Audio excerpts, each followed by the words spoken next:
6월 20일 월요일 황장수의 뉴스 브리핑 시작하겠습니다. 오늘 첫 소식은 지금 사드 배치를 반대하는 대선 후보들이 당선될 가능성이 매우 높은데요. 이 부분과 관련해서 지난번 6월 2일입니까? 매티스 미 국방부 장관의 방한이 한국에 던지는 메시지, 또 그 직전에 있었던 트럼프 대통령이 황교안 대행과 통화를 한 내용, 이 모든 것의 핵심은 사드 배치에 대한 한국 측의 최종적인 확고한 통보를 했다라는 것입니다. 그렇다면 만약에 새로운 대통령이 당선이 되었는데 그 사람이 사드 배치를 사실상 반대해서 이를 제고하기 위해서 조치를 취하게 된다면 미국의 확고부동한 이 노티피케이션, 일종의 통보는 아마 곧바로 주한미군의 지휘 변동으로 연결될 가능성이 크다는 겁니다. 자, 소파 규정, 즉 한미 간의 주한미군의 지휘에 관한 협정에 따르면 미군은 자신을 지키기 위한 어떠한 전략적이고 전술적인 무기를 한국에 가져오는가에 대해서 한국 측에 그냥 통보만 하게 하면 되게 되어 있습니다. 그러면 이번에 사드 배치 부지를 제공한다고 1,000억 이상이 들어가서 국회에서 표결을 해야 되니 하는 문제, 그 다음에 두 번째로 대선 후보 개인이 중국 등을 고려해서 사드 배치를 하면 안 된다라고 말하는 문제는 순수하게 한미 간의 합의를 벗어난 한국 측의 내부 문제라는 겁니다. 자, 한미 간의 주한미군 지휘에 관한 협정에서 미국이 자신의 주한미군을 방어하고 그 가족들을 보호할 어떠한 무기든지 한국 측에 통보만 하고 가져올 수 있다 하면 사드라든지 이런 땅이 필요한 약간의 부지가 필요한 이런 부분에서는 그 부지 제공은 한국이 하게 되어 있다면 당연히 거기에 돈이 얼마도 들어가든지 간에 그걸 갖다가 제공하는 부분은 한국 측이 법과 제도로서 이미 만들어 놔야 될 일이라는 겁니다. 미국 측의 입장에서 봤을 때는 그것이 한국 국회를 통과해야 될 1,000억 이상의 돈이 들어가는 문제라든지, 또 더 나아가서 대선 후보의 정치적인 어떤 자기 색깔과 이념에 관한 문제라든지 하는 것은 알 바가 아닌 겁니다. 그런데 새삼 차기 대선에서 정권 교체의 가능성이 커지고 대통령이 되려고 하는 야당 후보들 중에 일부가 혹은 좀 덜하다고 지난 정권이 결정한 걸 바꿀 수 없다는 사람조차도 사실상 사드 배치의 효용성이나 필요성에 대해서는 재검토가 필요하다라고 말을 하는 부분은 정권이 교체되면 그러면 한미 간의 합의 부분들을 바꿀 수 있다, 이런 부분을 우려해서 미국이 트럼프가 취임하자마자 통화를 하고 또 매티스 장관을 일본보다 더 빨리 세계에서 가장 먼저 한국을 보내서 한국 측에 사드 배치에 대한 미국의 확고한 입장을 통보했다는 겁니다. 미국 사람들은 한국 사람들처럼 정치 외교 안보적인 표현이나 국제 간의 관계에 대한 표현을 함부로 하지 않습니다. 굉장히 신중하고 우회적으로 조심스럽게 하죠.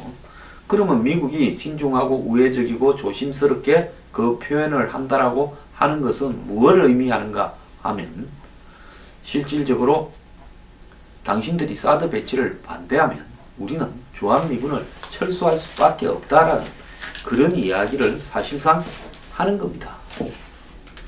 자, 그래서 저는 사드 배치가 만약에 철회된다면 주한미군 철수로 연결될 수밖에 없다라는 말을 미국이 이미 지금 했다, 그렇게 생각합니다. 어제 독일에서 열린 이 6개월 만에 열린 한중 외교장관 회담에서 사드 배치에 대한 이 한중 외교장관 간의 맹맹한 대립이 있었습니다. 중국의 왕이 외교부장은 사드 배치에 대한 중국의 입장을 다시 한번 밝힌다. 반대 입장을 다시 밝힌다. 한국이 배치를 서둘러서는 안 된다. 그동안 우리 측이 사드는 북한 위협 때문에 도입하는 것이고 방어 임무에만 투입될 것이라고 설득했지만은 중국은 우리의 입장을 받아들일 생각이 전혀 없다라는 것을 다시 보여줬습니다. 자, 그래서 이 회의에서 우리가 어제 그 뮌헨에서 안보회의라 이름을 붙인 모임인데요. 자, 그래서 북한이 이제 핵과 미사일에서 최종 단계에 접어들었다. 북한이 임계점에 다다르기까지 1, 2년밖에 남지 않았다. 이거 제가 이야기하지 않았습니까?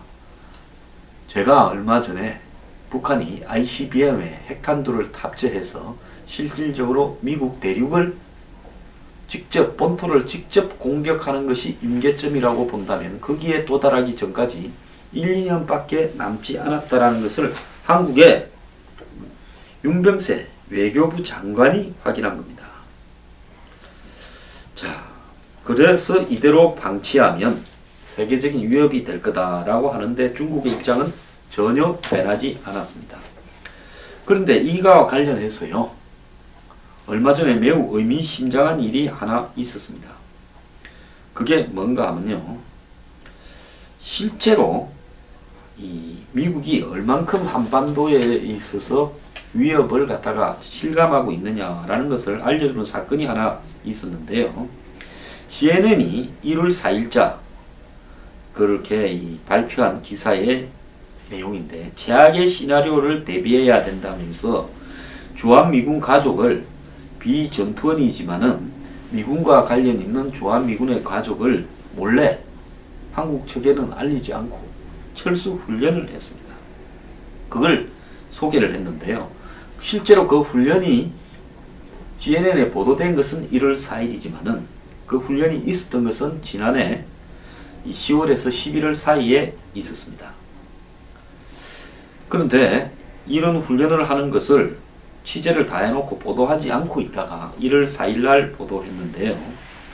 그래서 이 훈련은 가끔씩 했습니다. 과거 노무현 정권 때 이 훈련을 한번 미국이 공개적으로 함으로써 한국민들에게 굉장히 충격을 줬죠. 한번 생각해 보십시오. 주한미군의 가족들이 일본으로 대피하는 훈련을 공개적으로 했습니다. 그 다음에 2010년에 한번 했습니다. 그리고 지금 2016년 11월에 또 한번 있었습니다. 그런데 이번에는 매우 조용히 했다는 겁니다. 주한미군 전 가족들 비전투원이 버스나 헬리콥터, 군용기 C-130이죠. 이런 걸 통해서 오키나와까지 철수하는 시나리오였는데요. 이 훈련을 했는데 이제 이 후방 철수나 대피 훈련은 명확하게 한반도에 대한 북한의 전쟁 위협 때문에 하는 훈련이라는 겁니다. 그런데 실제 상황이 될 경우에는 일본에서 다시 미국까지 이렇게 철수시키는 것도 포함되어 있는데요. 기본적으로는 한국에서 일본 오키나와까지 철수시키는 훈련입니다.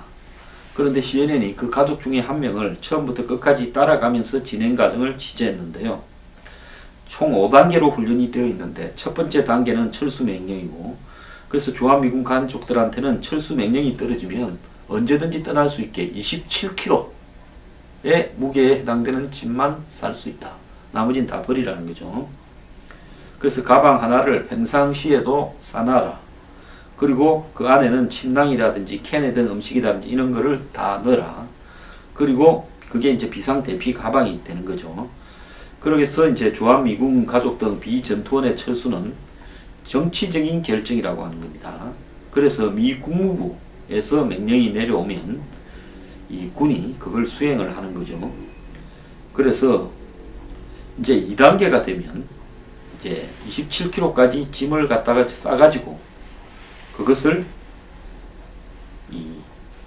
이제 옮기기 시작하는 단계가 시작되는 겁니다. 3단계가 되면 용산에 집결하고요. 거기서 등록하고 수속을 하는데 여기서 생화학 공격 대비해서 보호장비를 착용하는 것까지도 한다는 겁니다. 방독면 같은. 그리고 4단계가 되면 이제 용산에서 남쪽으로 이동하는데 1시간 거리인 평택까지 차로를 이동한 다음에 이후에 군용 헬기에 탑승해서 평택에서 대구로 가고 또 실제 상황에서는 철도, 버스 등 민간 교통수단도 다 동원될 거라는 겁니다. 5번째 단계가 한국을 탈출하는 건데요.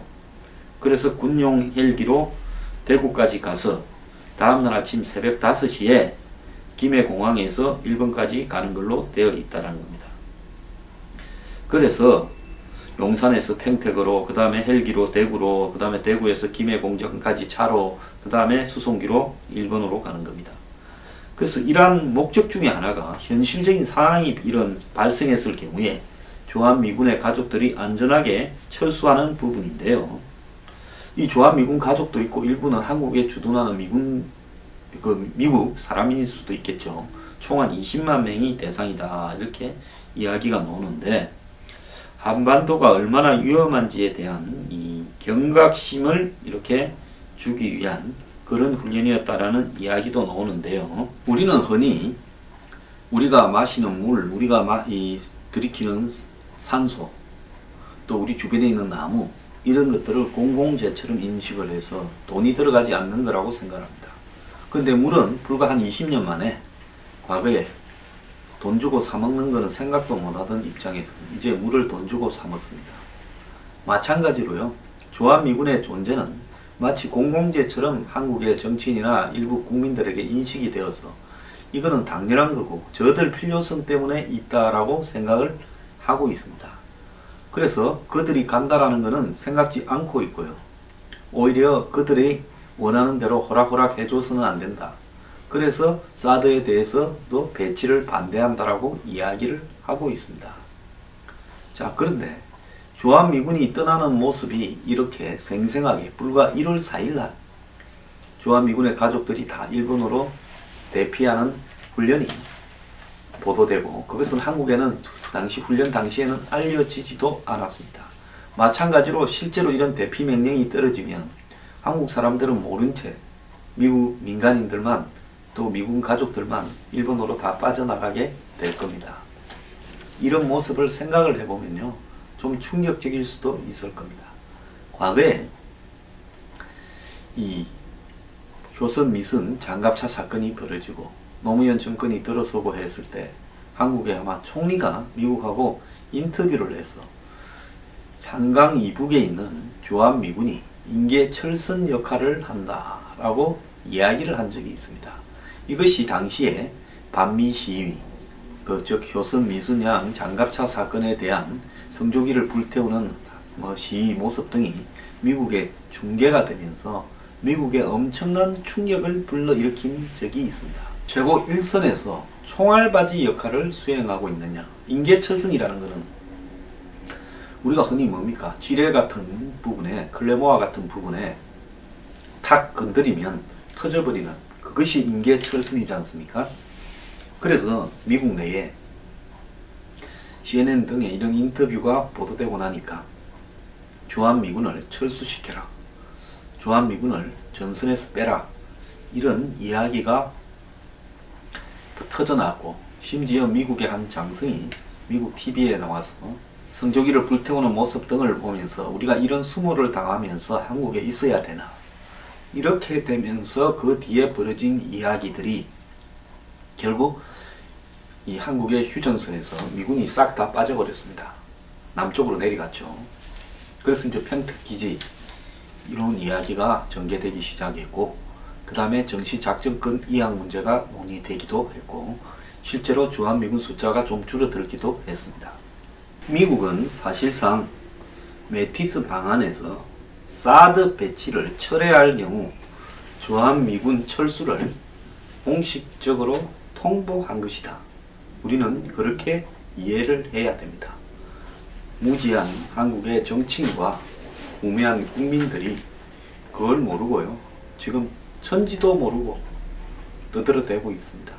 나중에 그 대가는 다 같이 당할 수밖에 없는 현실로 다가올 겁니다.